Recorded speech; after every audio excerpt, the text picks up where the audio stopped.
Welcome to the Spellbinders August 2026 Stitching Die of the Month Club called Frankenstitch.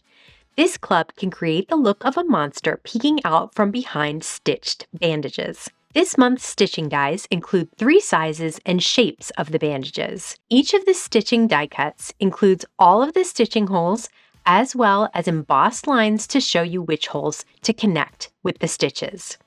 You can also cut the bandage's outline without the stitching holes to allow you to adhere the stitched piece to a non-stitched piece for stability and ease of adhering them to the card. This club also comes with regular dies to create the monster's face, including teeth, cheeks, layered eyes, and eyebrows. There are even trick-or-treat words dies. Let's use this club to create a card. Start with some string that coordinates with the die cuts and a stitching needle. Start by stitching from the back and pull the thread, leaving a small tail. Use Spellbinders Best Ever Craft Tape to hold the tail in place on the back of the die cut. Once you bring the needle to the front, find the first embossed line to see where the stitch is supposed to go. Continue following the stitching holes and embossed lines to create a crisscross look. These stitches are meant to look random, so if you make a mistake on where you place the stitch, no one will ever know. Continue until all the stitch holes have been used, ending on the back of the die cut.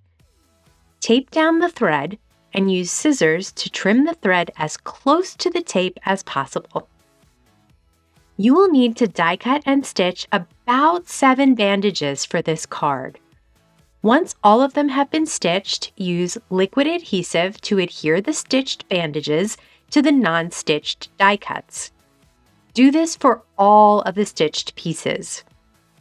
Place something heavy like acrylic blocks on top to make sure the strips dry flat. Next, get the monster's face ready and adhere the 3 layerable eyeball pieces together. Use a Spellbinders pickup tool to handle these tiny die cuts. Now, shake and open the Spellbinders Raven splatter effects.